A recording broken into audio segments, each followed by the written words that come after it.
Good evening everyone. आप सभी को लोगों को ऑडियो वीडियो सब कुछ प्रॉपरली आ रहा है तो एक बार कंफर्म कर दो। थोड़ा सा वेट करेंगे, जैसे जैसे लोग जुड़ते जा रहे हैं कुछ टाइम के बाद में हम स्टार्ट करेंगे। Good evening Halisha, good evening Nikita, good evening Rajni, good evening Prabhat, good evening Sheetal, good evening Toshi, good evening आप सभी लोगों को। ठीक है, गुड इवनिंग। हम धीरे धीरे, हमारे पास में बहुत कम टाइम है। ठीक है।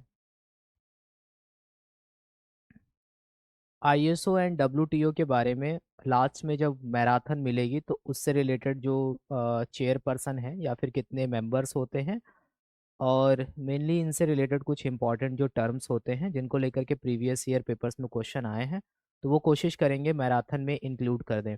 बाकी बहुत ज़्यादा जो हमारे सिलेबस में डायरेक्टली चीज़ें मेंशन नहीं है उनके बारे में बहुत डिटेल में हम नहीं जाएंगे।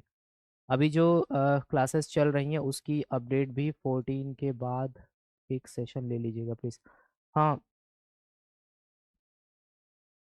हाँ, 14 के बाद में जब आपका पेपर होगा, पेपर होने के बाद में सारे ही लोग अपने अपने पेपर का एनालिसिस कर लेंगे, और तो चीज़ें आसान हो जाएंगी कि पूरे पेपर में जिसका एग्रीकल्चर पार्ट एग्रीकल्चर वाले सर, मेरा पार्ट मैं देख लूँगा, और उसके अलावा जो अनबो सर का पार्ट है, अनामिका मैडम का पार्ट है, वो उसके अकॉर्डिंग एनालिसिस कर लेंगे। हाँ, अभी क्या है कि डेली आपके मॉक जो है वो भी ट्रांसलेट होते हैं, बहुत सारी चीज़ें चल रही हैं, और इसके साथ ही साथ जो मैराथन सेशंस हुए हैं वो ट्रांसलेट करा देंगे, थोड़ा सा टाइम दो। देखो, शेड्यूल भी पढ़ना है, नहीं जाना है बहुत ज़्यादा चीज़ों को, अब नहीं पकड़ के चलो, ठीक है। अगर हम लॉ वाला सेक्शन ओपन करने बैठें तो उसका कोई लिमिटेशंस नहीं है, ठीक है। और अगर आप गूगल पे सर्च करोगे तो लॉ में हर महीने कुछ ना कुछ अमेंडमेंट और चीज़ें करते रहते हैं। न्यूज़ बहुत सारी आती रहती हैं, बट एग्जीक्यूट बहुत कम चीज़ें ऑन ग्राउंड पे हो पाती हैं। तो मेन जो पेपर्स में जो क्वेश्चंस आते हैं, मेन हमारे कोर डॉक्यूमेंट से ही आते हैं, ठीक है। इसके अलावा सबसे इम्पॉर्टेंट चीज़ जो होती है, जो हमें अपडेट करना होता है, वो ये है कि जितने भी ऑर्गेनाइजेशंस हैं, नेशनल इंटरनेशनल, नेशनल और इंटरनेशनल ऑर्गेनाइजेशंस के जो मेन जैसे कि चेयरपर्सन है या फिर उनका हेडक्वार्टर्स कहाँ पर है, अगर हम इंटरनेशनल की बात करें तो वहाँ पर कितने क्या मेंबर्स हैं, तो ये सारे क्वेश्चंस हमेशा से इम्पॉर्टेंट रहे हैं। बाकी बहुत ज़्यादा नहीं करो चीज़ों को, रिवाइज करो। आपने ऑलरेडी अगर पीछे से आप मेहनत करते चले आ रहे हो, अभी आपको लेवल नहीं पता चल पाता स्टार्टिंग में, अब आपको चीज़ें इतनी ज़्यादा पढ़ा दी गई हैं तो आपको लग रहा है कि कुछ और चीज़ें मिस ना हो जाए, कम ना हो जाए। अदरवाइज जो लोग थोड़ा डेप्थ में नहीं गए, अब बहुत ज़्यादा नहीं जाना है, बहुत ज़्यादा हम जाएंगे। ये एग्ज़ाम पर्टिकुलर किसी जैसे कि हम कोई सब्जेक्ट एक्सपर्टीज़ का नहीं है। यहाँ पर हमें ऑल ओवर नॉलेज होना चाहिए, और जितना नॉलेज होना चाहिए उतना मोर देन इनफ आपको प्रोवाइड किया गया है। तो सीएसी सेशन जो रोम में अभी है, हाँ, सीएसी का जो सेशन है, जैसा कि 10 नवंबर से 14 नवंबर है। बस इतना याद रखो कि कोडेक्स एलिमेंटेरियस कमीशन का जो 2025 का सेशन है उससे रिलेटेड तोशी हमने एक क्वेश्चन इंक्लूड किया है। बेसिकली बस इतना पता होना चाहिए वो कहाँ पे हो रहा है, कौन से नंबर का कोडेक्स का सेशन है, और कितनी से कितनी डेट तक है, ठीक है। और मेजर कुछ खास चेंज इस बार है नहीं, क्योंकि जो हमारे चेयरपर्सन हैं वो ऑलरेडी अपॉइंट हो चुके थे।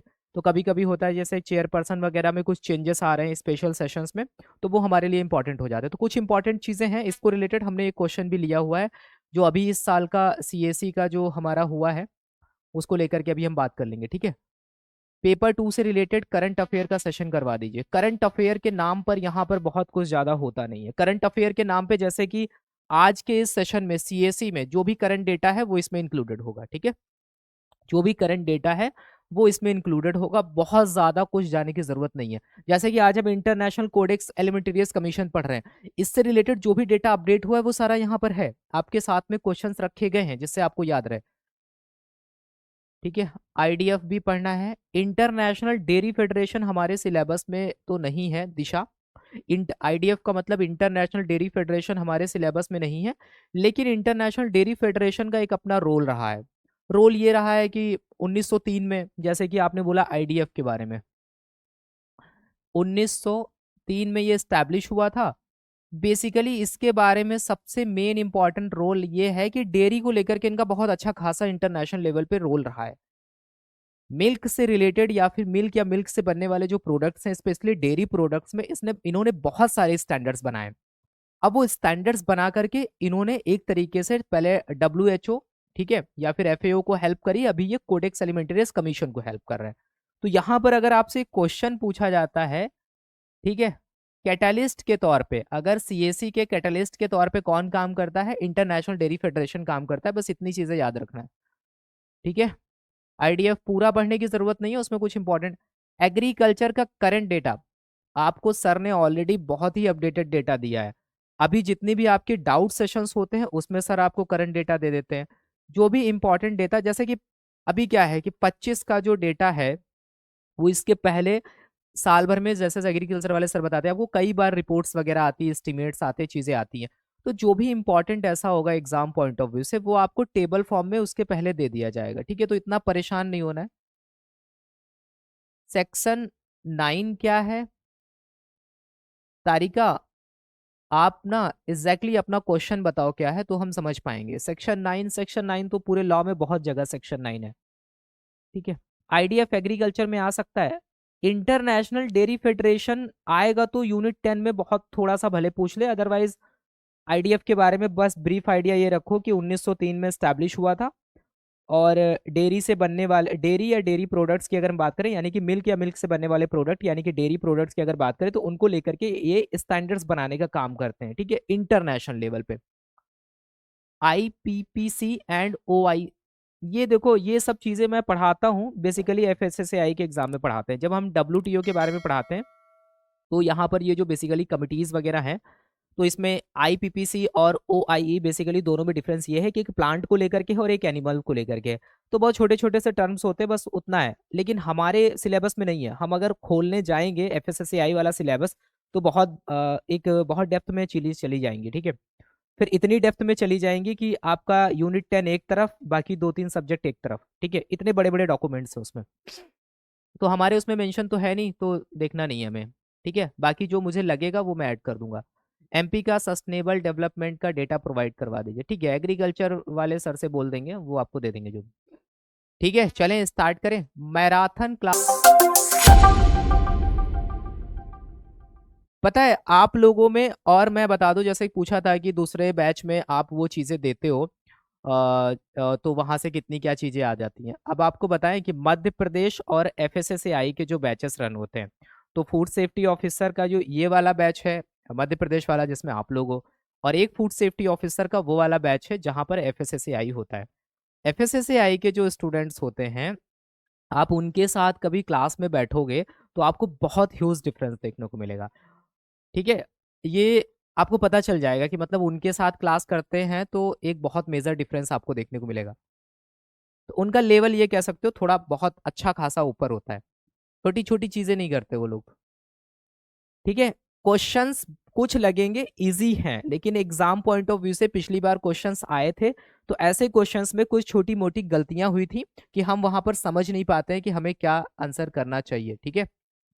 क्वेश्चन हमारा था कि the term Codex Alimentarius refers to which of the following, निम्नलिखित में से किसके लिए कोडेक्स एलिमेंटेरियस शब्द का उपयोग किया जाता है। जब हम अपनी पर्टिकुलर पहली क्लास ही कर रहे होते हैं तब सबसे पहले हम कोडेक्स एलिमेंटेरियस कमीशन के बारे में पढ़ना स्टार्ट करते हैं। तो एक तरीके से ये क्या है, ग्लोबल फूड कोड है। तो हम हमेशा फूड कोड का मतलब है, हम इसको लॉ टर्म से इंडिकेट कर सकते हैं, containing standards, guidelines and code of practices. ये तीन जो टर्म्स हैं ये एग्जाम पॉइंट ऑफ व्यू से आपके लिए इंपॉर्टेंट है, कहीं पर भी ये तीन टर्म्स पूछे जा सकते हैं। इनमें से आपसे पूछ लेगा इनमें से क्या नहीं होता है या फिर होता है, ठीक है। तो सबसे पहला है स्टैंडर्ड्स, फिर है guidelines and code of practices. ये तीन टर्म्स हमारे पूरे कोडेक्स जो एलिमेंटेरियस है उसमें इन्हीं तीन टर्म्स को इलेबोरेट करके बहुत सारी चीजें करी गई हैं। नंबर ऑफ स्टैंडर्ड्स हैं, गाइडलाइंस हैं और कोड ऑफ प्रैक्टिसेस है। तो ये मिल करके एक पूरा बहुत बड़ा इंटरनेशनल लेवल पे ये लॉ बना हुआ है, ठीक है। दूसरा क्वेश्चन आता है हमारा, the primary purpose of codex standards is, codex मानकों का मुख्य उद्देश्य क्या है। कोडेक्स मानकों का मुख्य उद्देश्य क्या है, क्या हो जाएगा, to protect consumer health and ensure fair practices in food trade. यही सारे टर्म निकल करके आए हैं इंटरनेशनल फूड स्टैंडर्ड से, जैसे कि to protect consumer health and ensure fair practices in food trade. ये वाला जो टर्म है ये हमारे FSS एक्ट में भी निकल करके आता है 2006 में, क्योंकि कोडेक्स तो बहुत पहले बन गया था। इंटरनेशनल फूड लॉ पहले बन गया था, बट नेशनल फूड लॉ बाद में आया है। तो हमारे यहाँ पर यहाँ से कोडेक्स से बहुत सारे टर्म्स ऐसे हैं जो हमारे फूड लॉ में हमें देखने को मिलते हैं। ठीक है, नेक्स्ट क्वेश्चन है कि which organization adopts and publishes the codex Alimentarius. तो कोडेक्स एलिमेंटेरियस बेसिकली क्या है, एक डॉक्यूमेंट हम कह सकते हैं। क्या है, एक डॉक्यूमेंट है। हम उसको और बोल सकते हैं कि अगर हम कोडेक्स एलिमेंटेरियस की बात करें तो फूड कोड है। फूड कोड यानी कि फूड लॉ है, जिसमें नंबर ऑफ चीजें मेंशंस हैं, जैसे कि नंबर ऑफ स्टैंडर्ड्स हैं, गाइडलाइन है, कोड ऑफ प्रैक्टिसेस हैं। ये जो हमारे टाइम का जो समय है ना, जो भी जनरेशन है, बहुत सारे लोग हैं। देखो यहाँ पर हमने आपसे जैसे वादे किए जितने किए, केवल किताब टाइम पे नहीं आ पाई, बाकी हमने चीजें आपको दे दी सारी। इसके बाद में कैसे करना है कैसे नहीं करना है, अपने लिए आपको लड़ना पड़ेगा। आपको परिवार में भी हो सकता है लड़ना पड़े, अपने रिलेटिव्स से लड़ना पड़ेगा, ठीक है, अपने हक के लिए। तो बहुत सारे लोग कैसे समय निकाल के पढ़ रहे होंगे, बहुत सारी प्रॉब्लम्स आएंगी, बहुत सारी समस्याएं आएंगी। अगर आज हम भी है ना, तो अभी जैसे कि बात करो नॉर्मली यहाँ तक चीज़ें कैसे पहुँच गई, नहीं होता है, किसी के लिए आसान नहीं होता है। बहुत सारी चीज़ें हैं, तो ऐसे आपके सामने भी बहुत सारी डिफ़िकल्टीज़ आएँगी। बहुत सारे लोग बहुत कम्फ़र्ट्स में पढ़ रहे होंगे, बहुत सारे लोग ऐसे होंगे जो अपनी जॉब वग़ैरह छोड़ करके, या तो बहुत सारे लोग हैं जिनके पास कोई प्राइवेट तक जॉब ही नहीं होगी, लेकिन सैक्रिफ़ाइस करके पढ़ रहे होंगे, ठीक है? तो यहाँ पर इसीलिए हमने अपने सारे एफ़र्ट्स डाले हैं, आप भी अपने सारे एफ़र्ट्स डाल दो, कोई रुकावट ना बनने दो, ठीक है? जो चीज़ें हैं, जो आपको मिली उतने में कोशिश करो अच्छे से हो जाएँ चीज़ें। ठीक है? कैसे भी करके, कुछ भी करके, कहीं पर भी कॉम्प्रोमाइज़ करना पड़े, करके, चीज़ें करके बस ये कोशिश करो कि 14 तारीख वाला आपका एग्ज़ाम जो है, वो अच्छे से हो जाए। ठीक है? Which organization adopt the publishers and codex. तो क्या हो जाएगा इसका answer? Option number B is correct. ठीक है? बहुत सारी समस्याएँ हैं, हर कोई अपनी समस्या किसी से नहीं बता सकता है, लेकिन क्या कर सकते हैं? Codex standard include which of the following. Codex मानकों में निम्नलिखित में से क्या शामिल है? ठीक है? कोडेक्स मानकों में निम्नलिखित में से क्या शामिल है? थोड़े-थोड़े क्वेश्चंस आगे जाएँगे, तो थोड़े ईज़ी भी लगेंगे। नंबर ऑफ क्वेश्चंस कम से कम 40 रखे हैं, लेकिन बहुत ही सिली मिस्टेक्स प्रीवियस पेपर्स में लोगों से हुई हैं, समझ नहीं पाते हैं। स्पेशली एनसीसी कोडेक्स कमिटी है, या फिर कोडेक्स कॉन्टैक्ट पॉइंट है, या फिर शैडो कमिटी है। इसमें बहुत सारे कन्फ्यूज़न्स होते हैं, तो हम वहाँ पर गलत मार्क कर देते हैं। वो सारी प्रॉब्लम्स ना हो, तो ये कोडेक्स वाला पार्ट यहाँ से कंप्लीट हो जाए, इसलिए ध्यान से सारी चीज़ों को समझना। ठीक है, तो अभी ऑलरेडी हमने पढ़ा है, तो ये टर्म हमें याद रखना है बिल्कुल। ठीक है, क्वेश्चन नंबर 5 है, an important catalyst in the conception of Codex Alimentarius Commission is. तो अभी हमने आईडीएफ के बारे में बात किया, उसी से रिलेटेड क्वेश्चन है कि कोडेक्स एलिमेंटेरियस आयोग की अवधारणा स्थापना में एक महत्वपूर्ण उत्प्रेरक कौन था। ठीक है, ये बताना है आपको। थोड़ा सा हम लास्ट में देख लेंगे, ठीक है। अंकित दास, जैसा कि इसमें कंफ्यूजन है, तो थोड़े कीवर्ड्स को लेकर के देखेंगे कि ऐसे कीवर्ड्स अगर आपको दिखाई दें, तो आपको एनसीसी पे जाना है, या फिर शैडो कमेटी पे जाना है, या फिर नेशनल कोडेक्स कॉन्टेक्ट पॉइंट पे जाना है। ये 3 टर्म्स हैं जहां पे कंफ्यूजन आपको हो सकती है, तो इनको अभी हम देख लेंगे। इनको अभी हम देख लेंगे। क्वेश्चन नंबर 3 में तो कुछ था ही नहीं, बहुत सिंपल सा क्वेश्चन था कि कोडेक्स एलिमेंटेरियस एक फूड कोड है, एक डॉक्यूमेंट है, लेकिन उसको अडॉप्ट करने वाला जो ऑर्गेनाइजेशन है वो है कोडेक्स एलिमेंटेरियस कमीशन। बस इतनी सी बात थी।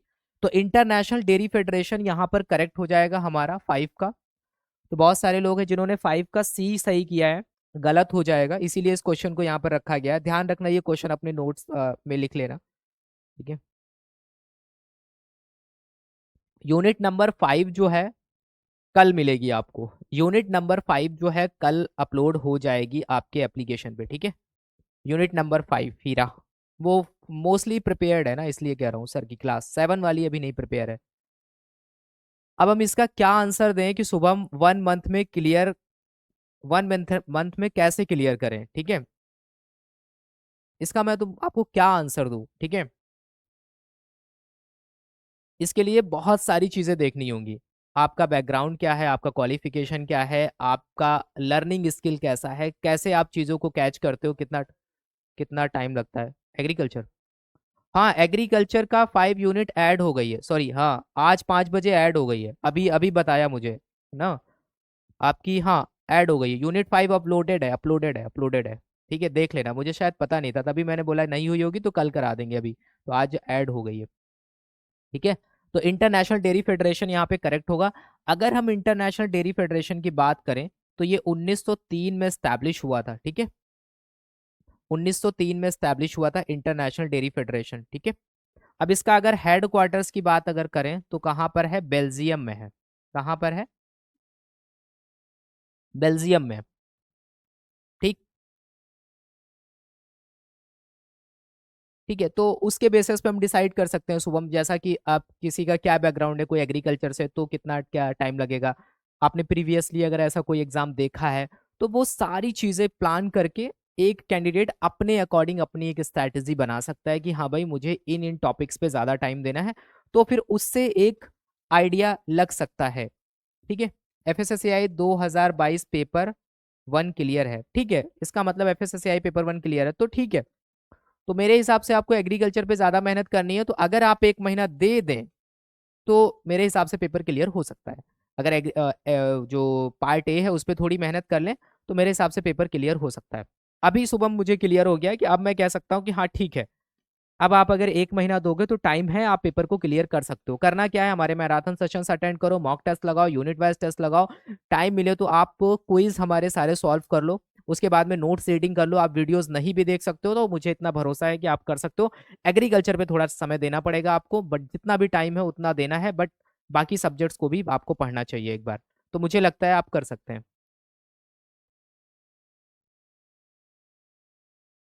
क्वेश्चन नंबर 6 है, जल्दी से आप आंसर कर दो। What which international food standard body jointly established the Codex Alimentarius Commission को establish करने वाले जो joint body कौन कौन सी थी। ठीक है, इन क्वेश्चंस को बिल्कुल गलत मत करना, एक बार समझ लो ये रिवाइज हो जा रही हैं चीजें, इनको बिल्कुल भी वो मत करना गलत। ठीक है, तो FAO और यहाँ पर WHO, ये दो ऑर्गेनाइजेशंस थे जिनने आपस में मिलकर के इसको बनाया, जिन्होंने आपस में मिलकर के इसको बनाया।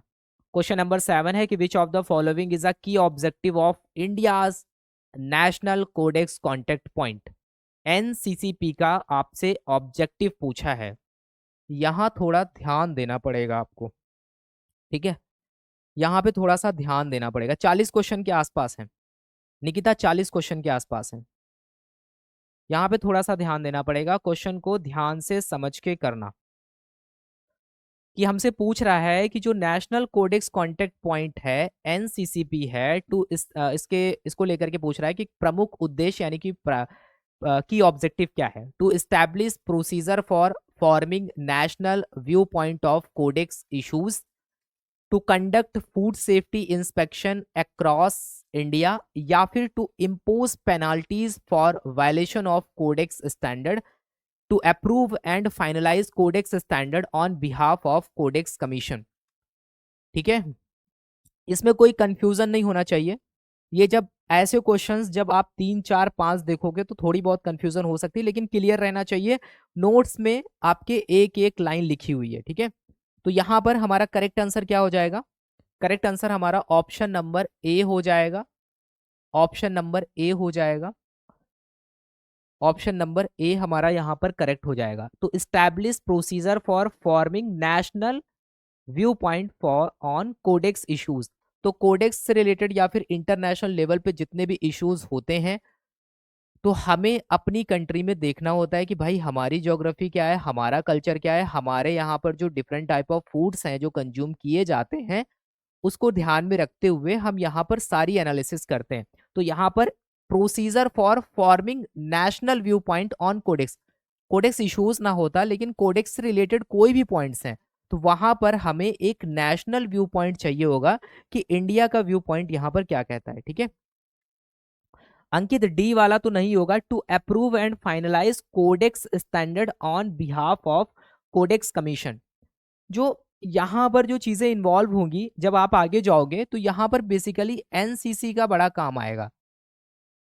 हमारे यहाँ से जितने भी डेलीगेट्स जाते हैं कोडेक्स के सेशंस में, तो वहां पर एनसीसी बहुत बड़ा रोल प्ले करता है। यही एक्चुअली में बताते हैं कि आपको इंटरनेशनल लेवल पे इंडिया से रिलेटेड आपको क्या चीजें बोलनी है और क्या नहीं बोलनी है। तो उस बिहाफ पे अगर आप देखोगे तो डायरेक्टली हमारा जो पॉइंट नंबर ए है वो हमारे पॉइंट्स में डायरेक्टली लिखा हुआ है। तो यहाँ पर हमें ऑप्शन नंबर ए के साथ में ही जाना है। तो to approve and finalise codex standard on behalf of codex commission, ठीक है। तो यहाँ पर आपको देखने को मिलेगा कि मेनली एनसीसी बहुत बड़ा टेक्निकल चीजों में रोल प्ले करता है। जहां पर भी चीजें आ जाती हैं स्टैंडर्ड्स को लेकर के, वहां पे एनसीसी मेन है, मेन कोर है। मतलब अगर देखा जाए कोई रिपोर्ट बनानी है, कुछ इश्यूज को लेकर के सॉल्यूशन निकालना है और उसको लेकर के इंटरनेशनल लेवल पे हमारे चीफ एग्जीक्यूटिव ऑफिसर क्या बोलेंगे जाकर के, वो ये कमिटी डिसाइड करेगी अपनी रिपोर्ट के बेसिस पे, ठीक है। फिर आता है कि which country is the regional coordinator for the FAO WHO coordinating committee for CC Asia. यानी कि आपको यहां पर ये बताना है कि रीजनल कोऑर्डिनेटिंग कमिटीज होती हैं, उसमें जो एशिया है उसको लेकर के यहां पर आपको बताना है कौन सी कंट्री है। यानी कि which country is the regional coordinator है यहां पर बेसिकली।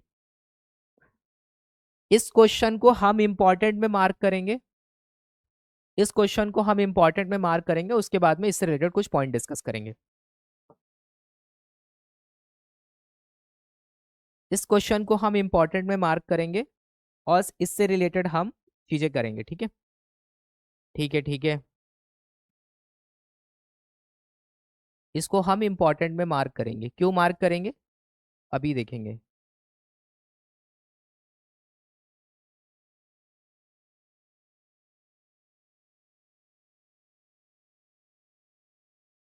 ठीक है, तो यहाँ पर हमारे पास में नंबर ऑफ ऑप्शंस आ गए। अगर आपने किताब में रीड किया होगा, इंग्लिश वाली किताब में रीड किया होगा, तो बुक में अपडेट हो गया था। तो हमारा करेक्ट आंसर यहाँ पर होगा Japan.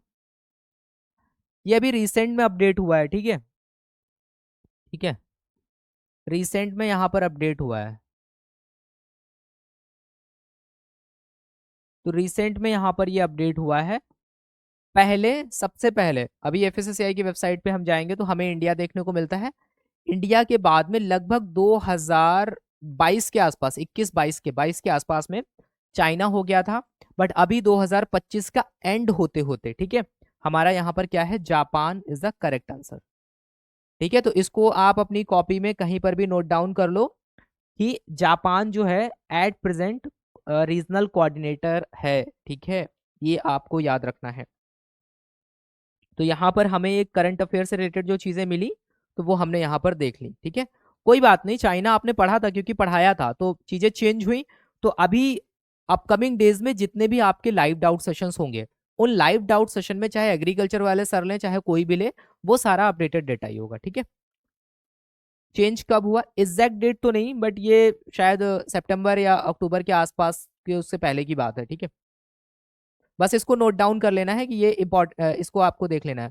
Can you kindly please change font and red colour of the question next time, it's very difficult to read.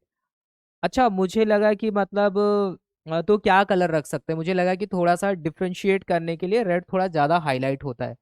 और लोगों को प्रॉब्लम है क्या रेड कलर से, रेड कलर से कुछ इश्यूज होते हैं। ठीक है, मुझे लगा प्रॉपर विजिबिलिटी के लिए, इसीलिए मैं पेन भी मोस्टली ज़्यादातर रेड यूज़ करता हूँ। नेक्स्ट क्वेश्चन है कि कोडेक्स स्टैंडर्ड्स आर, कोडेक्स के जो स्टैंडर्ड्स होते हैं वो क्या है, मैंडेटरी हैं, नेसेसरी हैं, वॉलंटरी हैं, या फिर इनडिस्पेंसेबल हैं। ये प्रीवियस ईयर का क्वेश्चन है। नेटवर्क इशू सभी को तो नहीं आ रहा है, सब कुछ चल रहा है मुझे लग रहा है। तो यहाँ पर ये क्या है, ये पहली बात मैंडेटरी नहीं है, ठीक है, वॉलंटरी है, हम करते हैं तो ठीक है। ऐसा नहीं है कि अगर हमने इनको नहीं फॉलो किया तो ऐसा नहीं है कि हमारे ऊपर कोई पेनल्टी वगैरह लगाई जाएगी गवर्नमेंट की तरफ से। 40 क्वेश्चन है, ठीक है। तो यहाँ पर हमें एक चीज ध्यान रखनी है, हमें क्या चीज ध्यान रखनी है, हमें ये चीज ध्यान रखनी है, कुछ ऐसे क्वेश्चंस बनते हैं बीआईएस को लेकर के बनते हैं, या फिर हम देखेंगे कि ऐसे एगमार्क को लेकर के बनते हैं, ठीक है। ऐसे ही क्वेश्चंस यहाँ पर दिखते हैं। एक चीज और मैं आपको बता देता हूँ बीआईएस को लेकर के, ठीक है। बीआईएस को लेकर के क्या था, जो हमारा ड्रिंकिंग वाटर होता है, ठीक है, जो भी हमारा ड्रिंकिंग वाटर होता है,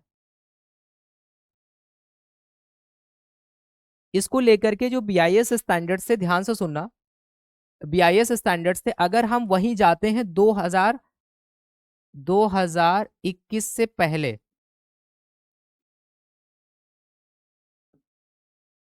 2021 से पहले अगर हम देखते हैं तो उस टाइम पे क्या था, उस टाइम पे हमें ये क्या देखने को मिलता था, ये देखने को मिलता था वॉलेंट्री है। लेकिन 2021 में आया, फिर क्या हो गया, ये मैंडेटरी हो गया। लेकिन 2024 का जैसे एंड एंड होते आया, 25 में जैसे ही हम एंटर किए 2025 में, 2025 में ये फिर से वॉलेंट्री हो गया, मैंडेटरी हुआ, फिर से वॉलेंट्री हो गया। तो ऐसे क्वेश्चंस अगर आपसे पूछता है तो बीआईएस वाली जो क्लास होगी उससे रिलेटेड जब हम पढ़ेंगे तो वहां पर भी हम इसको अपडेट करेंगे कि क्या था कि 2021 के पहले वॉलेंट्री हुआ करता था बीआईएस सर्टिफिकेशन। 2021 में अप्रैल के आसपास एक नोटिफिकेशन आया, फिर क्या बोला गया है कि बीआईएस का जो ड्रिंकिंग वाटर को लेकर के, या फिर अब डिफरेंट टाइप ऑफ जो आप देखोगे कि मिनरल वाटर हो गया, या फिर डिफरेंट टाइप ऑफ वाटर की कैटेगरीज आपको दिखेंगी, ठीक है, वहां पर क्या किया गया, इसको मैंडेटरी किया गया। लेकिन 2025 आते आते फिर से वॉलेंट्री वॉलेंट्री कर दिया गया, यानी कि अभी मैंडेटरी नहीं है। तो यहाँ पर ये चेंजेस आए हैं, इनको आप ध्यान रखना। आईएसओ भी वॉलेंट्री होता है, आईएसओ भी वॉलेंट्री होता है, आप लीजिए ना लीजिए, लेकिन मोस्ट ऑफ द लोग लेते हैं, जिससे क्या हो कि जो भी एक ट्रस्ट बिल्ड हो सके ऑडियंस के बीच में। फिर आता है according to the codex standard which of the following is a food allergen. Codex मानकों के अनुसार निम्न में से कौन एक खाद्य एलर्जन है। इसकी एक बहुत बड़ी लिस्ट है, ठीक है, इसकी एक बहुत बड़ी लिस्ट है। अगर हम उसमें देखेंगे जाके, ड्रिंकिंग वाटर को लेकर के मैंडेटरी होना चाहिए था, लेकिन अभी क्या हुआ है 2024-25 के आसपास में इसको क्या कर दिया गया, इन्होंने फिर से वॉलंटरी कर दिया, मतलब मैंडेटरी नहीं रखा है। लेकिन फिर भी सारे ड्रिंकिंग वाटर्स पे आपको दिखेगा, क्योंकि जो अच्छी कंपनीज हैं वो चाहती हैं कि मार्केट में हमारी एक अच्छी खासी एग्जिस्टेंस बनी रहे। लेकिन एज पर लॉ इसको मैंडेटरी नहीं किया गया, हटाया गया। अब क्या रीजन रहा, क्या चीजें हैं, उसको लेकर के प्रॉपर तरीके से क्लियर इन्होंने नहीं किया है। तो यही तो बता रहे, 2021 के पहले नहीं था, फिर इनके मन में आया मैंडेटरी कर देते, फिर से हटा दिया। तो ऐसा किया गया है बीआईएस को लेकर के, ठीक है। तो क्वेश्चन यहाँ पर ये प्रीवियस ईयर का क्वेश्चन है, आपने लगाया होगा, आपने लगाया होगा तभी शायद आप आंसर कर पा रहे हो, ठीक है। तो according to the codex standard which of the following is a food allergen, ठीक है। तो यहाँ पर जो आंसर हमारा है वो बेसिकली सीरियल्स को रखा गया है। सीरियल्स को क्यों रखा गया है, ड्यू टू ग्लूटेन की वजह से। अब इंटरनेशनल लेवल पे इसको हम देखें तो भाई ये है, अब इंडिया इसको कितना अडॉप्ट करता है ये इंडिया के ऊपर डिपेंड करेगा।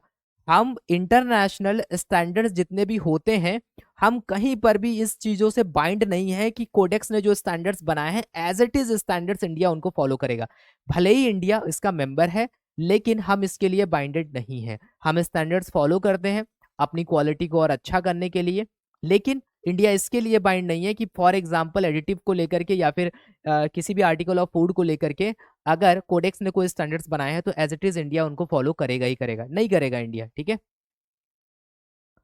यूनिट 6 का डाउट सेशन अनुभव सर ले लेंगे, एक क्लास में सब खत्म हो जाएगा। पी वाई क्यू में सीरियल्स की जगह लैक्टोज था और वो भी एलर्जन था।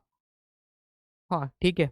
हाँ अगर यहाँ पर मिल्क रहता है, अगर यहाँ पर मिल्क रहता है तो मिल्क को भी इंक्लूड किया गया कहीं कहीं पर, ठीक है। तो यहाँ पर इससे रिलेटेड जैसे कि वीट एलर्जी को लेकर के यहाँ पर बोला ही गया, जैसे कि अगर हम आईजी एंटीबॉडी की बात करें तो उससे रिलेटेड यहाँ पर चीजें आपको देखने को मिलेंगी। साथ ही साथ यहाँ पर सीलियक डिजीज आपको देखने को मिले, जिसको हम ऑटो इम्यून बोलते हैं।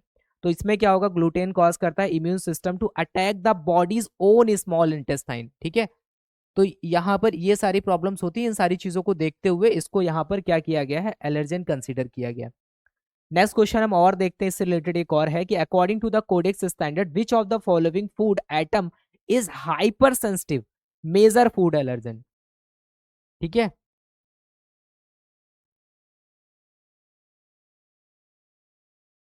अभी वाटर को लेकर के बीआईएस मैंडेटरी नहीं रखा है इन्होंने, ठीक है।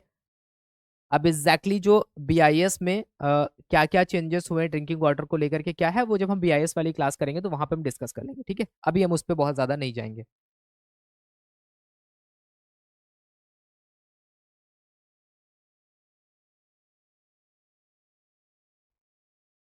नहीं, कोडेक्स मतलब ये लिस्ट के अलावा मैं बता रहा था कि और बहुत सारी चीजें, हम एडिटिव पे जाते हैं तो भी कोडेक्स की बहुत बड़ी लिस्ट है, पैकेजिंग को लेकर के जाते हैं तो भी कोडेक्स की बहुत बड़ी लिस्ट है, तो उनके आप मतलब बहुत सारे चीजें हैं, वो हमें रीड करने की जरूरत नहीं है। ठीक है, तो कोडेक्स मानकों के अनुसार, अब यहाँ पर कोडेक्स ने अपनी स्टडीज करी, अपनी रिसर्च करी, उसके बेसिस पे इन्होंने यहाँ पर बनाया कि निम्न में से कौन सा खाद्य पदार्थ अति संवेदनशील मुख्य खाद्य एलर्जन है, सीरियल्स, नट्स, मिल्क पाउडर, या फिर ऑल ऑफ दीज। तो इसके अकॉर्डिंग क्या आंसर हो? नई दिशा, इससे रिलेटेड अगर कुछ भी इंपॉर्टेंट चीजें हैं, छोटे छोटे पॉइंट्स हैं, सबको अगर छोटे छोटे पॉइंट्स भी जोड़ेंगे तो मैराथन में बहुत सारे पॉइंट्स आ जाएंगे जो एग्जाम पॉइंट ऑफ व्यू से रिलेटेड है, वो हम उनको वहां पर देख लेंगे। ऐसा बहुत कुछ है, अगर हम एफएसएसएआई के साथ जोड़ने जाए तो सब बहुत सारी चीजें हैं जो आपके सिलेबस में मेंशन नहीं है। ठीक है, और उन पे आपको जाना भी नहीं है।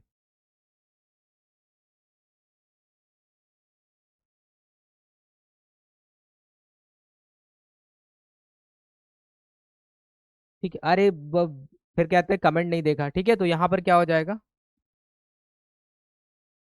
ऑल ऑफ दी, ये पीडीएफ में आपके अटैच रहेगा, आप इसको देख लेना। National codex contact point of India has been constituted bye.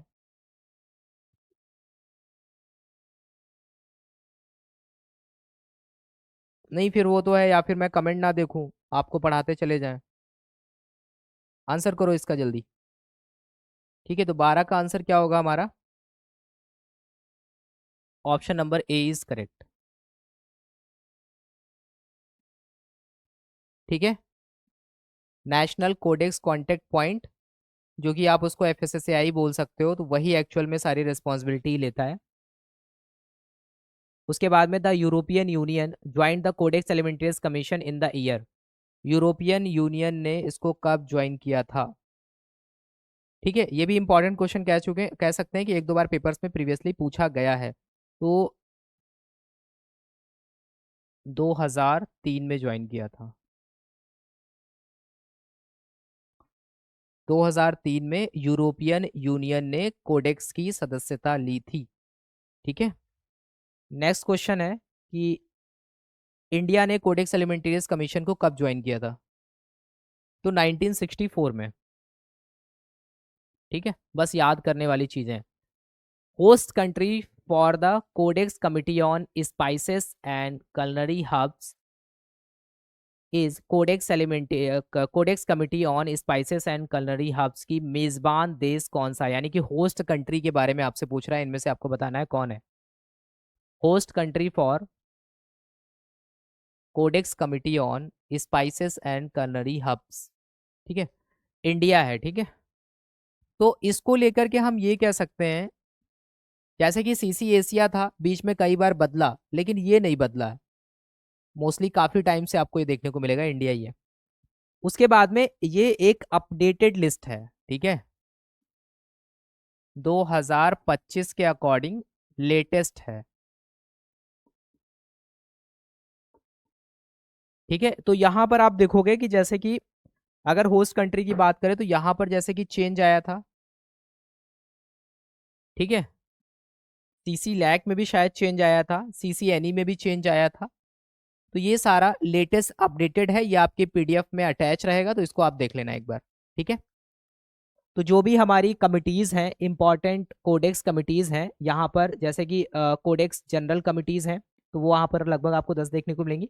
उसके बाद में आप देखोगे कि यहाँ पर कोऑर्डिनेटिंग कमिटीज़ हैं, तो कोऑर्डिनेटिंग कमिटीज़ में एशिया वाली हमेशा से इंपॉर्टेंट रही है, इसको याद रखना।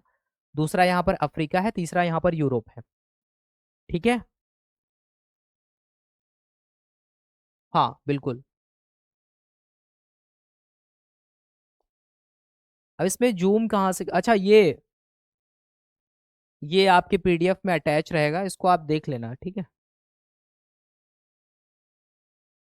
ठीक है, हाँ ये पीडीएफ में रहेगा, पीडीएफ में अटैच रहेगा। ठीक है, हाँ बुक में है, बुक में यही है, हाँ बुक में ये लेटेस्ट वाला ही है। What is the function of the shadow committee of NCC India?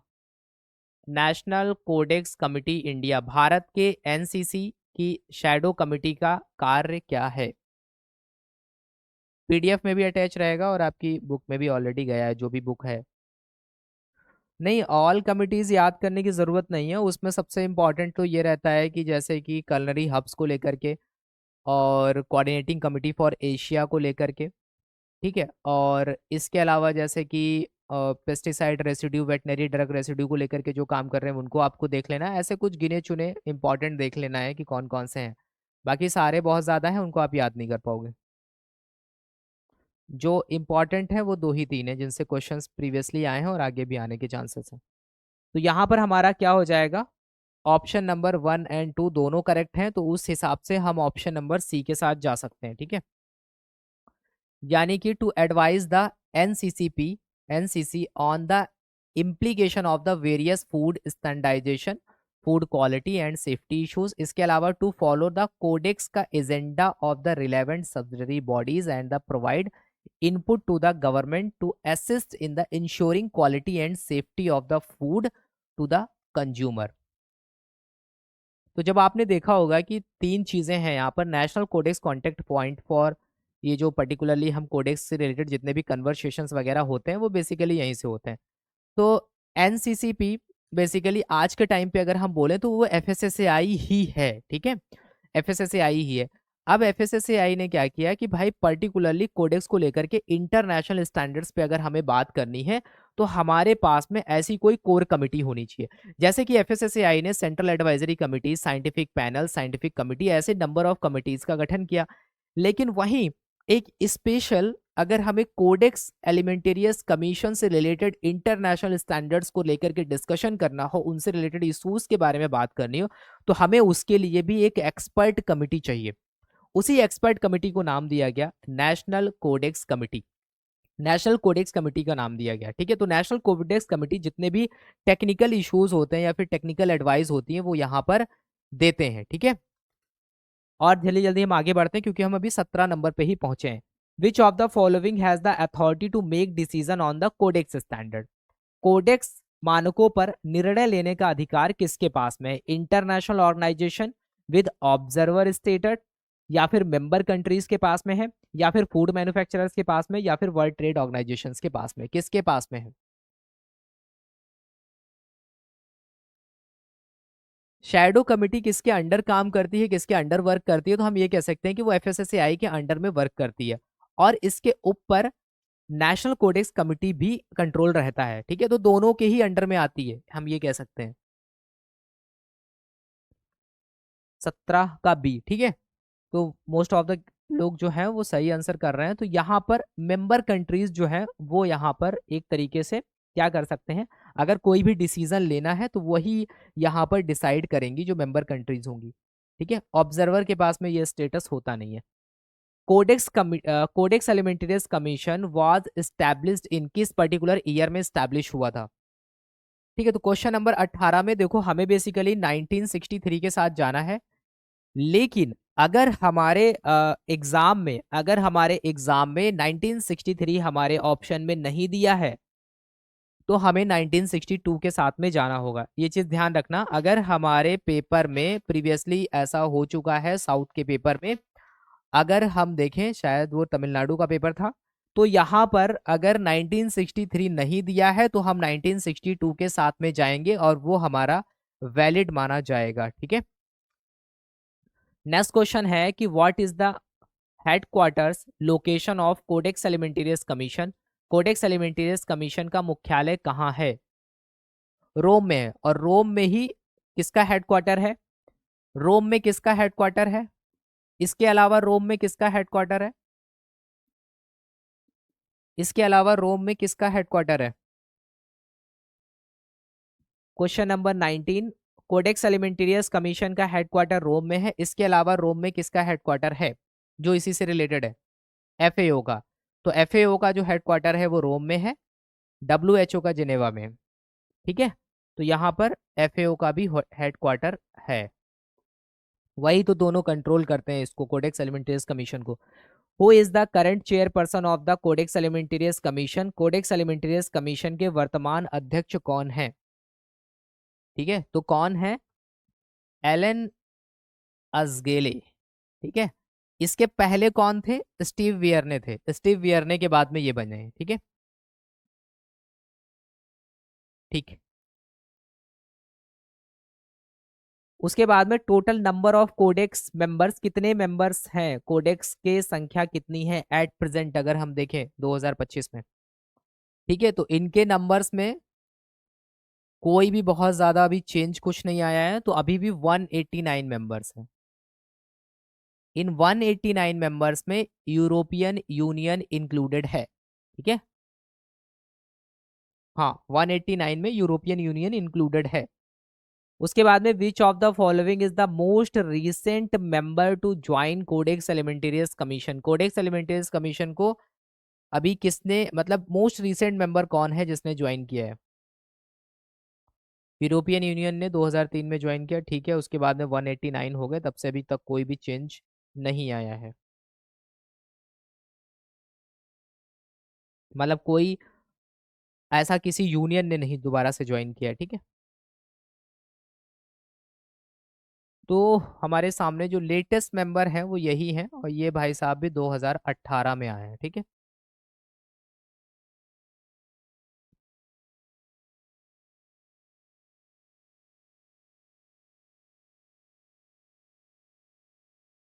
22 में भूटान आया क्या, ऐसा कुछ है।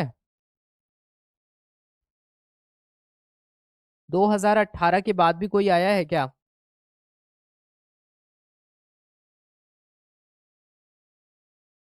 नहीं आया 2018 के बाद कोई।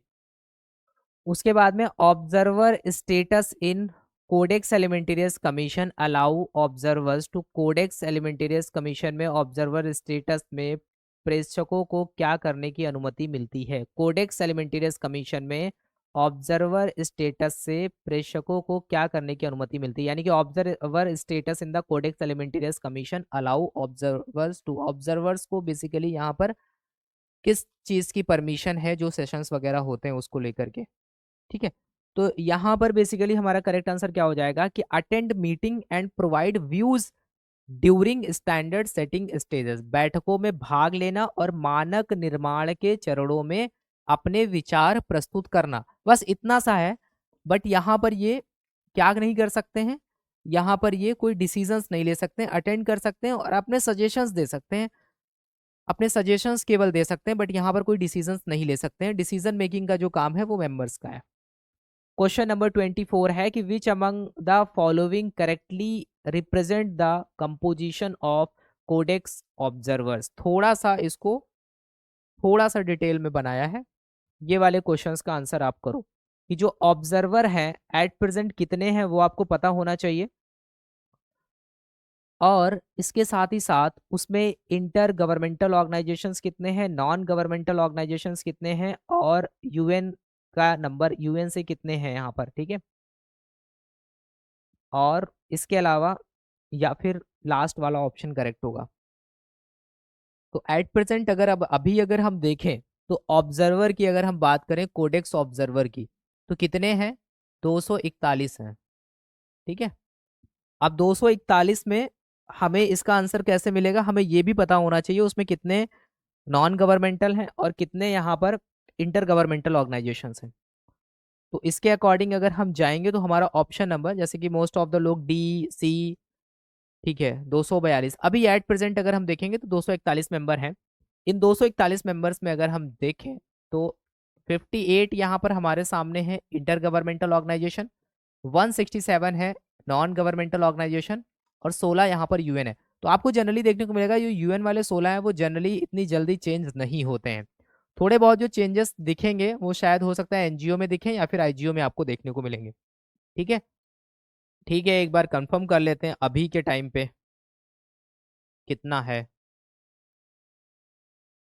कोडेक्स ऑब्जर्वर जो है वो एट प्रेजेंट 241 ही हैं। ठीक है, ठीक है, 241 है कोडेक्स ऑब्जर्वर जो है। मैंने आपको क्या बोला, अभी जो इस पर्टिकुलर क्लास में जो भी हम डेटा ले रहे हैं, आपकी क्लास जो है 7 बजे स्टार्ट हुई है, लास्ट 6 बजे तक आप देखोगे कि मतलब जो भी लेटेस्ट था एक बार चेक करने के बाद में वो आज का डेटा है। तो इसके अकॉर्डिंग अगर बुक में, फिर वही बात है यहाँ पर रुचि, हमने आपको कहीं पर कुछ गलत नहीं बताया, बट टाइम का डिफरेंस रहता है कि हमने आपको कितने टाइम पे कौन सी चीज पढ़ाई। अब अगर किताब में कोई चीज जाती है तो उसके बाद में अगर आप बोलो किताब में डेटा गलत है बताया, तो नहीं, क्योंकि ये स्टेटस 2 हफ्ते में कौन चेंज हो जाए। अभी हो सकता है कि आफ्टर 2 वीक्स अभी जो सेशंस चल रहे हैं, जैसे कि 10 तारीख से 14 तारीख तक क्या है, हमारे कोडेक्स के सेशन चलने वाले हैं 2025 के। अब 2025 के सेशन में हो सकता है कि कुछ वहां पे डिस्कशन हो, डिस्कशन होने के बाद में इनके नंबर्स में भी कुछ ऊपर नीचे हो जाए, पॉसिबिलिटीज है। तो एट प्रेजेंट अभी जो भी डेटा है उसके अकॉर्डिंग जो है वो ये चीजें हैं। तो आपने बोला कि जो भी अभी अपकमिंग डेज में जितनी क्लासेस आएंगी उसमें जो भी डेटा होगा वो उस दिन के हिसाब से जो भी अपडेटेड होगा, तो आपको अपनी किताब में जाके उसको चेंज कर लेना है, बस बात खत्म। ठीक है, ज्यादा उस पर डिस्कशन नहीं करना है। Option A is correct. Question number 25, the codex Alimentarius Commission works with how many UN official language. ठीक है, यूएन की कितनी ऑफिशियल लैंग्वेज को लेकर के काम करता है कोडेक्स। तो अभी जितना भी आता जाएगा ना, और स्पेशली उन क्वेश्चंस को इसी वजह से डाला गया है जिसमें भी डेटा चेंज होता है तो उनको कोशिश करते हैं, जैसे कि एक्ट में जो चेंज हुआ था पेनाल्टीज को लेकर के उसको इंक्लूड किया गया, तो वो क्वेश्चंस जरूर इंक्लूड करने की कोशिश करते हैं। तो 6 ऑफिशियल लैंग्वेज हैं। ठीक है, तो हमारे पास में यहाँ पर जो कोडेक्स काम करता है बेसिकली वो 6 ऑफिशियल लैंग्वेज हैं। कौन कौन सी हैं, एक तो इंग्लिश तो होगी, ठीक है, दूसरा कौन सी होगी, चाइनीज होगी। ठीक है, फिर और क्या हो सकता है यहाँ पर, और कौन कौन सी लैंग्वेज होगी, और कौन कौन सी लैंग्वेज होगी यहाँ पर, अरेबिक और ऑप्शन नंबर वो ऑप्शन नंबर बी नहीं करेक्ट है, जो बहुत सारे लोग बी करेक्ट कर रहे हैं। ठीक है, एक दो लैंग्वेज के नाम बताओ आप। ठीक है, और फ्रेंच। 4 हो गई, और बताओ। अरेबिक नहीं लिखा, हाँ अरेबिक हो गया। स्पेनिश और, स्पेनिश और रशियन, स्पेनिश और रशियन, स्पेनिश और रशियन।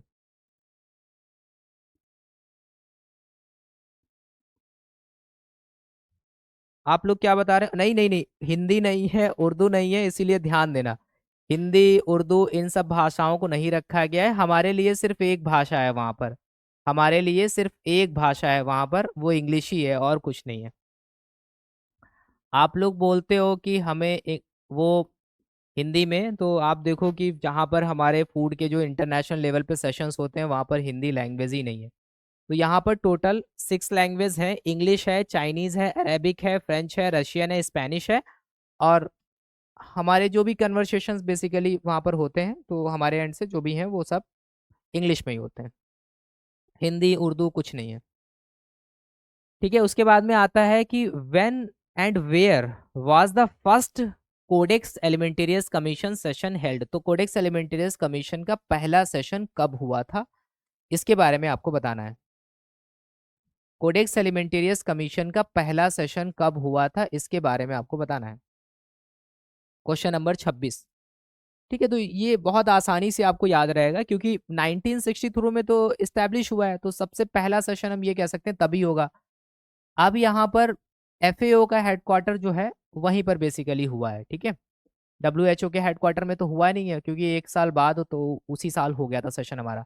लंदन यूके से कोई लेना देना नहीं है। आपको हमेशा याद रखना है कि जो बेसिकली जितने भी सेशंस होंगे कोडेक्स के, या तो डब्ल्यूएचओ के हेडक्वार्टर्स में होंगे, या तो फिर एफएओ के हेडक्वार्टर्स में होंगे, या तो जेनेवा में होंगे, या फिर कहाँ पर होंगे, या फिर रोम में होंगे। बस इतनी सी बात आपको याद रखनी है। नेक्स्ट क्वेश्चन है question number 27। Who was the first chairperson of the codex Alimentarius Commission. ठीक है, फर्स्ट आपको बताना है कि कोडेक्स एलिमेंटेरियस कमीशन के पहले चेयरपर्सन कौन थे। पहले याद रखो, जो एट प्रेजेंट है उनको याद रखो। तो जेएल हार्वे जो थे वो पहले थे। नेक्स्ट क्वेश्चन आता है हमारा कि the 48th codex session 2025 will be held at. ठीक है, कहाँ आयोजित होगा, इसके बारे में आपको बताना है। इसमें एक क्वेश्चन और आपको मिल गया, 40 क्वेश्चन है, बहुत जल्दी खत्म हो जाएंगे, अभी पहुंचने वाले हैं अब जल्दी जल्दी। इसको आपको बताना है कि 2025 ये हर साल होता है, ये हर साल होता है। 48 सेशन है 2025 में जो होने वाला है वो कहाँ होगा? ठीक है, एफएओ के हेडक्वार्टर में होने वाला है। ठीक है, कहाँ होगा? एफएओ के हेडक्वार्टर में होगा। और एफएओ का हेडक्वार्टर कहाँ है? रोम में। एफएओ का हेडक्वार्टर कहाँ है? शायद अगर डेट की बात करें तो ये नवंबर 10 से 14 नवंबर।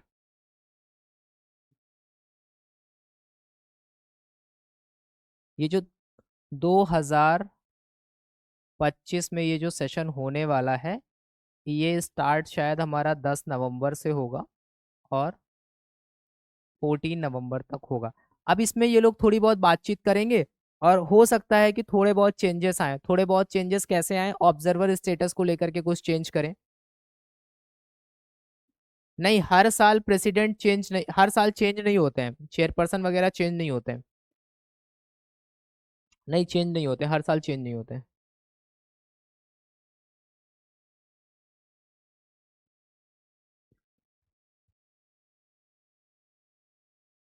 फूड एडिटिव में कुछ अपडेट हुआ है? आप फूड एडिटिव को लेकर के, फूड एडिटिव को लेकर के जैसे कि फूड एडिटिव को लेकर के एक रेगुलेशन है, उससे कुछ क्वेश्चंस प्रीवियसली पूछे गए हैं। वो फूड एडिटिव के नहीं, डायरेक्टली आपसे कुछ मिल्क प्रोडक्ट को लेकर के, जैम, जेली, मार्मालेट्स, इनका इनमें टीएसएस अमाउंट्स वगैरह कितना क्या होता है। और दूसरे जो क्वेश्चंस बहुत ज़्यादा रेगुलेशन से पूछे जाते हैं कि मॉइस्चर कंटेंट्स वगैरह को लेकर के रिपीटेड मैनर में आया, तो वो हम मैराथन में इंक्लूड कर देंगे। बाकी रेगुलेशन बहुत बड़ा है।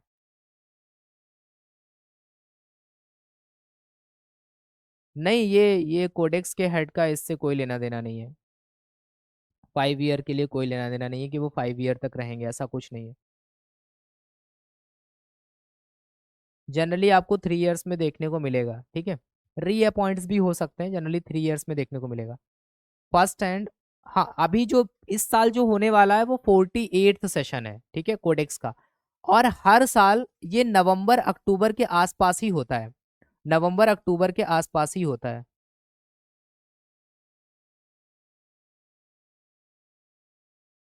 ठीक है, सत्यम मैं नहीं पहचाना। हाँ, ठीक है, मैं बढ़िया हूँ।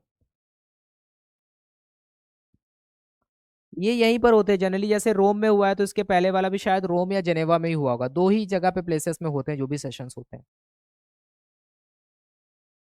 क्वेश्चन नंबर 29 है कि which codex body act as the executive organ of the codex Alimentarius commission? Codex Alimentarius commission का कार्यकारी अंग, एग्जीक्यूटिव ऑर्गन कौन सा है?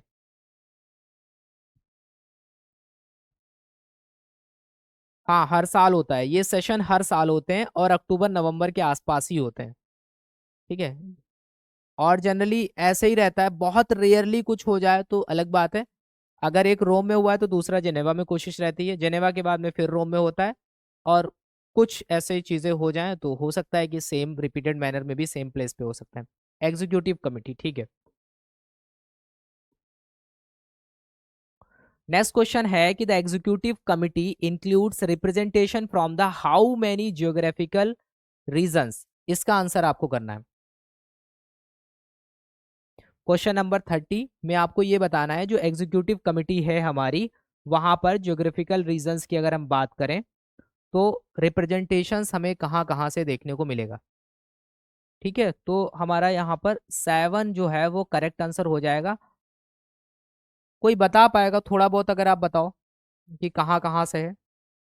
अफ्रीका, एशिया, इनमें तो आपको देखने को ही मिलेगा कि मेजर रीजन्स हैं। और वहीं अगर हम बात करते हैं तो नॉर्थ अमेरिका से भी हमें देखने को मिलेगा।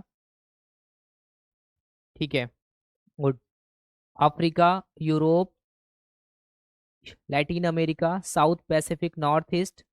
ठीक है, बस इतना सा अगर आपको इतना ही याद है, थोड़ा बहुत इतना भी अगर याद है कि 7 ज्योग्राफिकल रीजन से मेनली है तो ठीक है। उसके बाद में आता है कि where is the codex secretariat located? जो कोडेक्स है उसका सेक्रेटेरिएट कहाँ पे है, ये आपको बताना है। जो कोडेक्स है उसका सेक्रेटेरिएट कहाँ पे है? कोडेक्स जो है उसका सेक्रेटेरिएट कहाँ पे है मेनली, मतलब कोडेक्स का जो मेन ऑफिस है जहाँ से सारी चीजें ऑपरेट होती हैं वो कहाँ पर है? ठीक है, एफएओ के हेडक्वार्टर में है, रोम में। उसके बाद में जो कोडेक्स सेक्रेटेरिएट है वो जो अपनी रिपोर्ट्स हैं वो किसे रिपोर्ट करता है, मतलब वो किसको रिपोर्ट करता है? कोडेक्स सेक्रेटेरिएट रिपोर्ट्स टू, किसको रिपोर्ट करता है? कोडेक्स सेक्रेटेरिएट, यानी कि जो पूरा ऑफिस है जो पूरी तरीके से कोडेक्स का काम देखता है, वो सारी चीजों को लेकर के वो रिपोर्टिंग जो देनी होती है वो किसको देता है? ठीक है, जल्दी जल्दी आंसर करो आप, फिर हम आगे चलें। 40 क्वेश्चन हैं। ठीक है, तो क्वेश्चन नंबर 32 का हमारा आंसर हो जाएगा ये। देखो यहाँ पे है क्या कि इनको बनाने वाला WHO या फिर FAO है। अब WHO और FAO ने कुछ सोच के बनाया होगा, कुछ प्लानिंग्स करी होंगी, ठीक है, कुछ अपना एजेंडा लेकर के चले होंगे। तो उस हिसाब से इनको एक साल में जो भी रिपोर्ट्स वगैरह जो भी देनी होती है उसके बेसिस पे यहाँ पर आगे की चीजें होती है। तो बनाने वाला FAO और WHO ने ज्वाइंटली मिलकर के बनाया है। तो यहाँ के जो डायरेक्टर जनरल है इनको रिपोर्ट देना जरूरी है। ठीक है, तो यहाँ पे कंफ्यूज नहीं होना है कि ओडेस्क के चेयरपर्सन को देंगे या फिर WTO के डायरेक्टर को देंगे। ठीक है, किसको देंगे? तो director general of the FAO और WHO यहाँ पर होगा करेक्ट आंसर हमारा। क्वेश्चन नंबर 33 है कि which statement correctly differentiate general subject committees and commodities. Commodity committees यानी कि दो यहाँ पर जो कमिटीज हैं, जनरल सब्जेक्ट कमिटी या फिर हम कमोडिटी कमिटी की बात करें तो उनको लेकर के बेसिकली यहाँ पर मेजर डिफरेंस हमें क्या देखने को मिलता है। ठीक है, तो यहाँ पर अगर हम बात करें तो ऑप्शन नंबर बी हमारा करेक्ट हो जाएगा। जनरल में बेसिकली हम हॉरिजॉन्टल और कमोडिटीज में different different type of commodities हैं, तो यहाँ पर हम इसको वर्टिकल बोलेंगे। ठीक है, different different type of commodities यानी डिफरेंट डिफरेंट सेक्शंस हमें यहाँ पर देखने को मिलते हैं। क्वेश्चन नंबर 34 है JECFA was establish primary to evaluate safety of. तो जेक्फा के बारे में आपने पढ़ा है कोडेक्स की क्लासेस में, तो उसी से रिलेटेड यहाँ पर पूछा गया है कि जो जेक्फा की स्थापना मुख्य रूप से किसकी सुरक्षा का मूल्यांकन करने के लिए की गई थी। ऑप्शंस हैं, ये आपको यहाँ पर बताने हैं। Process food, genetically modified food, packaging material या फिर फूड एडिटिव। ठीक है, फूड एडिटिव तो इसका पूरा नाम ही है ना एक तरीके से। ज्वाइंट कमिटी है जो बेसिकली किसको लेकर के है? एडिटिव को लेकर के। JMPR first met in the year, तो तीनों के ईयर्स याद रखना, JMPR, जेक्पा, जेमरा, इन तीनों के। तो यहाँ पर आपको बताना है, इससे आपको पता चल जाएगा कि सबसे पहले कौन आया था, उसके बाद में लेटेस्ट में तीनों में कौन आया है, उससे आपको ये चीज याद रहेगी। 35 का आपको बताना है कि JMPR का जो है फर्स्ट मेट कब हुआ था, पहली बैठक कब हुई थी।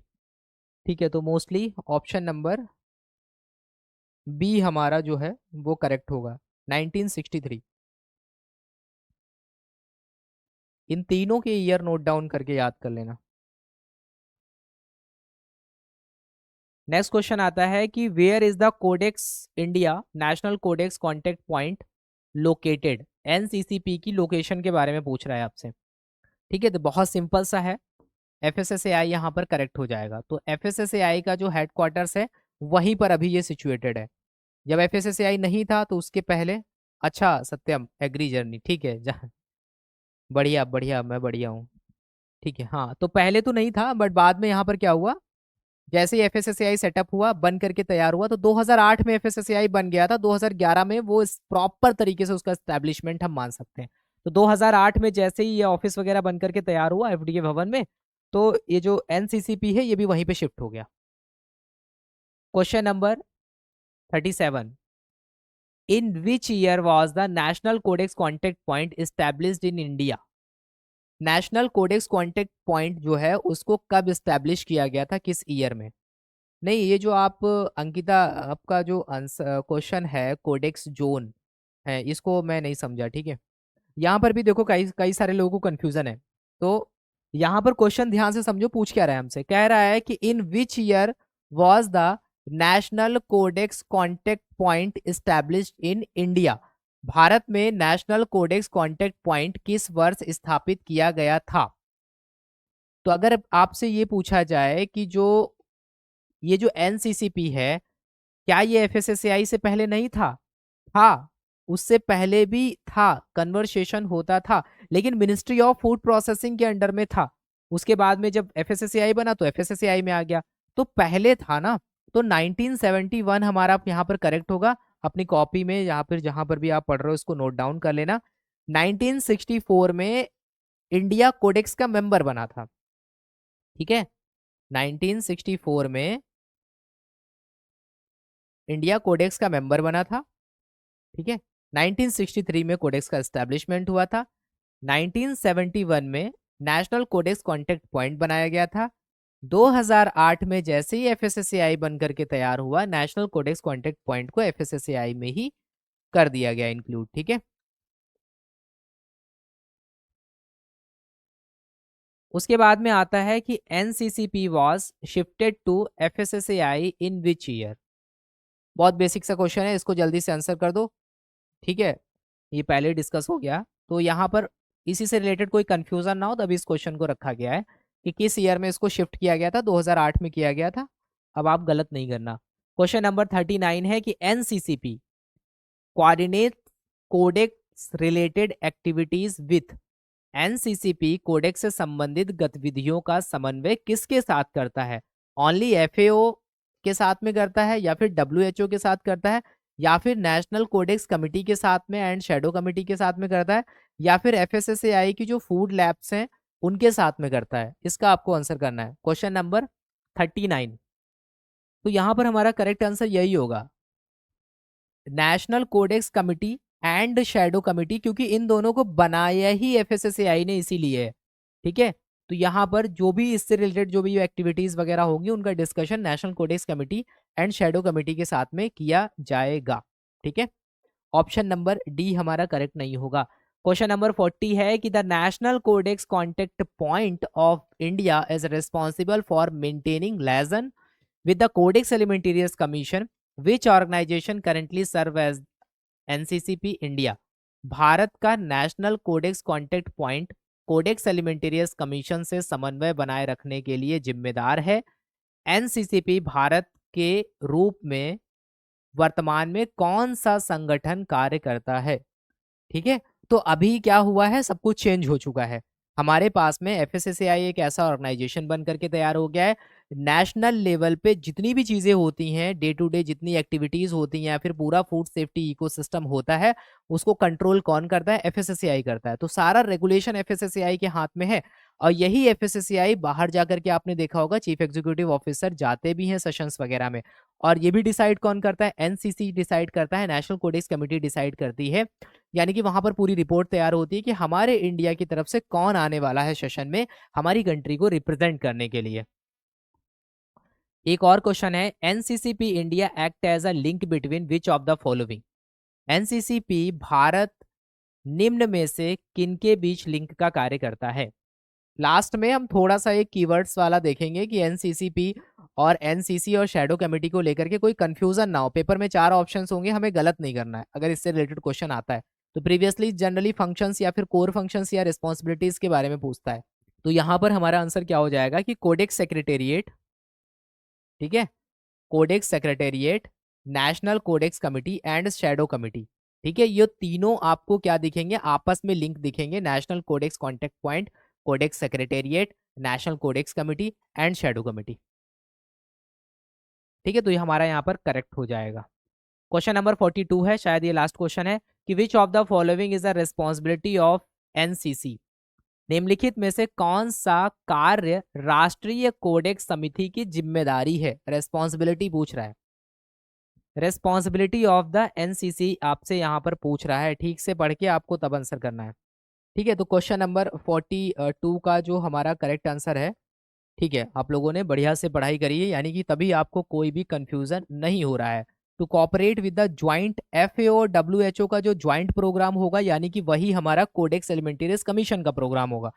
तो उसके साथ में यहाँ पर इनको कॉपरेट करके चलना है और चीज़ों को समझना है। उसके बाद में हमारी गवर्नमेंट को एडवाइस करना है आगे कि हमें उसके अकॉर्डिंग क्या स्टेप्स लेने चाहिए स्टैंडर्ड्स को मेंटेन करने के लिए।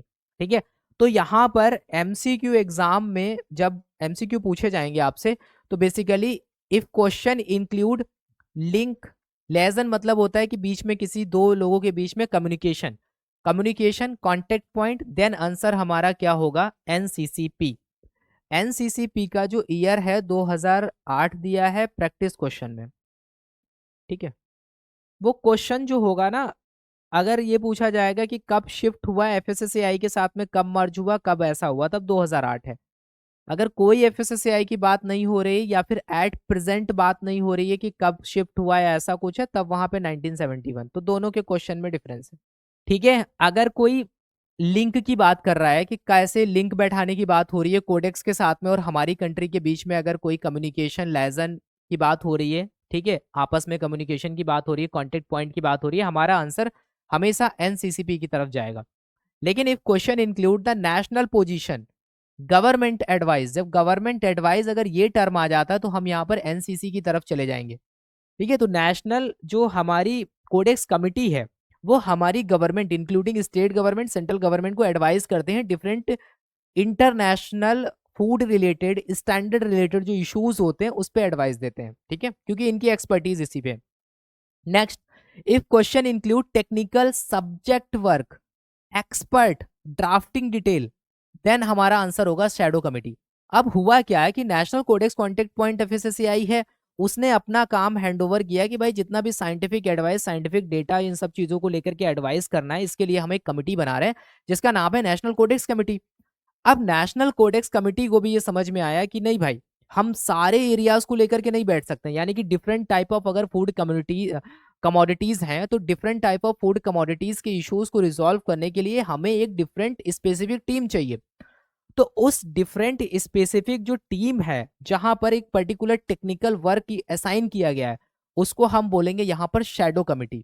ठीक है, शैडो कमिटी में क्या होंगे, बेसिकली एक्सपर्ट होंगे, और ये एक कमिटी नहीं होगी, नंबर ऑफ कमिटीज होंगी वहां पर। ठीक है, एक्सपर्ट होंगे या फिर ड्राफ्टिंग डिटेल से रिलेटेड अगर कुछ आता है तो हमें शैडो कमिटी की तरफ जाना है। शॉर्ट लाइन में NCCP, contact plus coordination body of the India with codex, national advisory policy body on food standard for codex, shadow committee technical expert group supporting है। ये बेसिकली एनसीसी को help करता है, तब जाके एनसीसीपी अपनी सामने एक रिपोर्ट रख पाता है कि ये ऐसा कुछ है। फिर वहां पे पूरी रिपोर्ट को समराइज करके चीजें जो निष्कर्ष निकलते हैं वो हमारे यहाँ से जो डेलीगेट्स जाते हैं कोडेक्स एलिमेंटेरियस कमीशन में सेशन अटेंड करने, फिर वहां पर, क्योंकि देखो हमें वहां पर इतना सारा टाइम थोड़ी ना मिलेगा कि हम अपने सारे जो भी रिपोर्ट्स हैं हम उनको वहां दिखा रहे हैं। हमें सारी रिपोर्ट्स को समराइज करके एक रिपोर्ट बनानी होती है, फिर वो हमारे यहाँ से जो डेलीगेट जाते हैं यानी कि ग्रुप, वो ग्रुप उसमें चीफ एग्जीक्यूटिव ऑफिसर हो सकते हैं एफएसएसएआई के, जो हमारे यहाँ पे मतलब हमारी कंट्री को, हमारे भारत को, इंडिया को रिप्रेजेंट करते हैं इंटरनेशनल लेवल पे जो कोडेक्स के सेशन होते हैं वहां पर। ठीक है, इतनी सी बात है।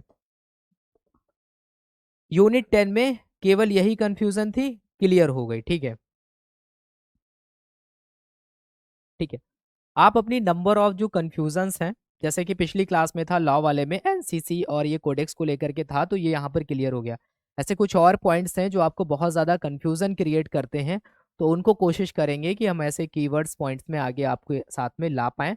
तो ऐसे कुछ चीज़ें अगर हैं तो आप मेंशन कर सकते हो, तो हम नेक्स्ट सेशन में उनको ध्यान रखेंगे।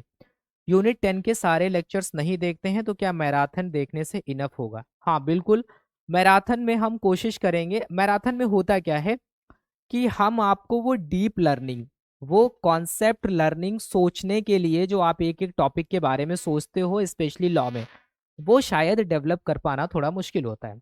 लेकिन एग्जाम पॉइंट ऑफ व्यू से जो इंपॉर्टेंट सेक्शंस हैं या फिर इंपॉर्टेंट पॉइंट्स हैं जो आपके एग्जाम में पूछे जा सकते हैं, ठीक है, जो आपके एग्जाम में पूछे जा सकते हैं, तो उनको हमेशा हम मैराथन में टच करने की कोशिश करते हैं। तो अगर आपको प्रीवियस बैकग्राउंड का नॉलेज है तो वो मैराथन आप बहुत कम समय में समझ सकते हो। लेकिन अगर बिल्कुल नहीं नॉलेज है कि पर्टिकुलर सेक्शन नंबर क्या था, चैप्टर क्या था, तो थोड़ा टाइम लगेगा, आपको बढ़ जाएगा। तो अभी के लिए क्या करें, अब इतना टाइम नहीं है, पढ़ना नहीं है, तो one of the best solution है मैराथन के साथ जाओ, यूनिट वाइज टेस्ट लगाओ, फुल लेंथ टेस्ट लगाओ। फुल लेंथ टेस्ट में भी जो भी कंफ्यूजन होता है अपनी चीज़ों को वहाँ पे रिपोर्ट करो, हम लोग देखेंगे जो भी टीचर्स हैं, कभी हो सकता है थोड़ा डिले हो जाए बट उनको रिजॉल्व करेंगे। तो लास्ट टाइम जब आप पेपर देने जा रहे होगे तो किसी क्वेश्चन में कंफ्यूजन था अगर, तो आप रिपोर्ट कर देते हो तो कोशिश करेंगे उसको जल्दी जल्दी हम रिजॉल्व कर दें। कभी कभी थोड़ा सा टाइम लग जाता है चीज़ों में।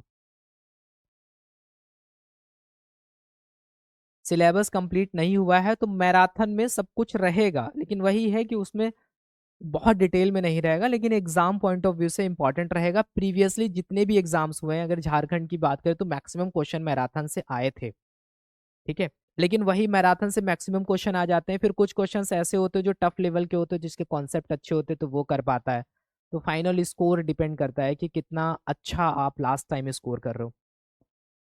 बुक रीडिंग की और कुछ लेक्चर्स भी देखे हैं, कोशिश आप अपनी करते रहो जितना आप कर सकते हो। बहुत ज़्यादा सोच करके अपने आप को परेशान नहीं करना है।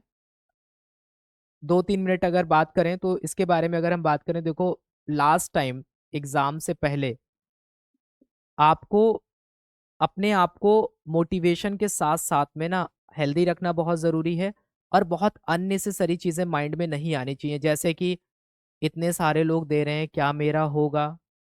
हमने तो अभी पढ़ना शुरू किया है, तो मेरा कैसे होगा? कुछ लोग फूड टेक बैकग्राउंड से हैं, कुछ लोग दूसरे बैकग्राउंड से हैं, या फिर किसी का जीके बहुत अच्छा है, मैं जीके में नहीं कर पाया, तो मेरा क्या होगा? तो इन सारी चीज़ों को साइड करके अपने पॉजिटिव एफर्ट्स को डालो आप, वो बहुत ज़्यादा इम्पोर्टेंट होते हैं, ठीक है? कभी-कभी आपने देखा होगा कि अगर हम पूरी तरीके से बहुत अच्छा सोच रहे हैं, तो हमारे अंदर बहुत ज़्यादा पॉजिटिव हार्मोन्स भी आपको दिखेंगे, और पॉजिटिवली हम बहुत बड़ी-बड़ी प्रॉब्लम्स को कभी-कभी बहुत ईज़िली सॉल्व कर लेते हैं। कभी-कभी होता होगा किसी टॉपिक को समझने में आपको बहुत ज़्यादा टाइम लगा, आपने बंद कर दिया। नेक्स्ट टाइम वापस लौट के आए, उसी टॉपिक को देखा तो आपको लगा ये तो बहुत जल्दी हो गया। तो ऐसा ही कुछ होता है, अगर हम बहुत ज़्यादा चीज़ें सोचने पे मजबूर हो जाते हैं, तो हमारा ब्रेन उतने अच्छे से काम नहीं कर पाता है। लेकिन एक छोटा टास्क हमने लिया, कंप्लीट कर लिया, हम हैप्पी हो गए, हम बहुत खुश हो गए, लाओ दूसरा ये भी कर लेते, 2 हो गए, यार तीसरा और कर लेते हैं, अरे मेरे 3 टॉपिक हो गए, 4 कर लेते, 5 कर लेते। ये चीज़ें बूस्ट करती जाती हैं अपने आप को, और यही एक्चुअल में आपको बहुत तेज़ी से आप बढ़ते चले जाते हो।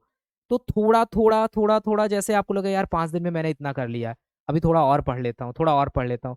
तो ये हमेशा हेल्प करता है। हमें भी एक मोटिवेशन चाहिए होता है, जब हम भी काम करते हैं, आप लोगों की क्लासेस लेते हैं, तो उसके बाद में एक एक अलग लेवल, जैसे आप लोग जिम कोई जाता होगा, एक्सरसाइज करते होगे, आपको बहुत अच्छा फ़ील होता है। वैसे मैं भी क्लास लेके जाऊँगा, बहुत अच्छा फ़ील होगा, ठीक है? तो ये सारी चीज़ें होती हैं। आप देखो कि लगभग 7 बजे हमारी क्लास स्टार्ट हुई थी, आज अभी 8:30 हो गया है। मुझे नहीं पता चला आप लोगों के साथ में कब 1.5 घंटा निकल गया। तो ऐसी कुछ चीज़ें हैं, आप अपनी पढ़ाई को भी रिलेट करो, अदर चीज़ों को मत लाओ। और ये बिल्कुल मत सोचना कि इतना पढ़ने से मेरा नहीं होगा, होगा या नहीं होगा। डेफ़िनेटली आपका होगा। मैक्सिमम चीज़ें यहीं से आने वाली हैं, ठीक है? बहुत ज़्यादा टफ़ लेवल का पेपर बना भी दिया, तो तब भी आप कट ऑफ थोड़ी कम जाएगी ना, लेकिन ये नहीं है कि आपका सिलेक्शन रुक जाएगा। कोशिश करो आप, कोशिश करो बिल्कुल। ठीक है, जीएफएसआई को लेकर के हम मैराथन में ये सारे पॉइंट्स इंक्लूड करेंगे। देखो इंटरव्यू के लिए कितने मार्क्स लाना पड़ेगा, ये तो अभी बता नहीं सकते हैं। लेकिन ऑल ओवर अगर आप प्रीवियस पूछोगे, अभी मेघालय में भी कुछ लोगों का सिलेक्शन हुआ है, ठीक है? स्वाई एजुकेशन से ही हुआ है, मेघालय का फूड सेफ्टी ऑफिसर का रिजल्ट आ गया है, ठीक है? तो अभी कुछ लोगों के तो कंफर्मेशन आ गए हैं, अभी कुछ लोगों के नहीं आए हैं। तो उसका इंटरव्यू भी जो कंडक्ट होना था, अभी शायद 30 को हुआ था, 30 अक्टूबर को इंटरव्यू हुआ था। तो वहाँ से भी हो गया चीज़ें, मतलब लोग सेलेक्ट हुए हैं, तो चीज़ें हेल्प करती हैं। बस आप ये है कि इतना जल्दी चीज़ें कर रहे हो। नेक्स्ट डाउट क्लास का शेड्यूल आपके एप्लीकेशन पे अपडेट हो जाएगा। एग्ज़ाम डेट इंक्रीज़ नहीं होगा। एफएलटी में 200 तक मार्क्स आ रहे हैं, मिनिमम मार्क्स कितने आने चाहिए? देखो एफएलटी में मैं आपको बताऊँ, कुछ ऐसे लोग भी हैं जिनके 320 या 326, 335 इतने तक मार्क्स देखे हैं हमने। तो 200 तक अगर आ रहे हैं, तो आपको अभी और मेहनत करनी है, ठीक है? वहाँ पे क्या किया है ना, एग्ज़ैक्टली मार्क्स वग़ैरह नहीं बताए हैं, लेकिन जैसे कि 300 मार्क्स का पेपर था। अगर आप मुझसे पूछोगे जो सिलेक्शन हुए हैं, तो 1-2 कैंडिडेट कोई 235, 240, 245 इसके आस-पास वाले जो कैंडिडेट थे, उनका सिलेक्शन हुआ है, ठीक है? तो एग्ज़ैक्टली उन्होंने तो नहीं रिलीज़ किया कट ऑफ, लेकिन जो कैंडिडेट्स हैं उनसे बात करके ऐसा पता चला है। तो कट ऑफ कितना रहेगा, 300 नंबर का था वहाँ पे पेपर, ठीक है? तो बेसिकली 245, 242 और 235, 36 इसके आस-पास में जो थे उनमें सिलेक्शंस हुए हैं। अब बहुत सारे फैक्टर्स और भी वहाँ की जो डिफरेंट कैटेगरीज़ होती हैं, गारो, खासी, जयंतिया, उसके बेसिस पे भी चीज़ें मैटर करती हैं। तो एग्ज़ैक्ट कट ऑफ कमीशन ने नहीं बताया है कि एग्ज़ैक्टली कितने के पर हुआ है, ठीक? अपडेट कर देंगे नेक्स्ट टाइम टेबल जो भी होगा, ठीक है? Thank you so much everyone, आप लोगों ने इतना टाइम दिया, ठीक है? बने रहे आप लोग। तो अभी आज इस सेशन को यहीं पे एंड करते हैं। नेक्स्ट क्लास जो होगी उसमें क्या रखें हम लोग, सर्टिफिकेशन वाली चीज़ें कंप्लीट कर लेना। नेक्स्ट क्लास में सर्टिफिकेशन वाली चीज़ें कंप्लीट कर लेते हैं, जिसमें BIS है, एग मार्क है, इनसे रिलेटेड। चलो ठीक है, एंड करते हैं अपने सेशन को यहीं पे। ठीक है, thank you so much everyone.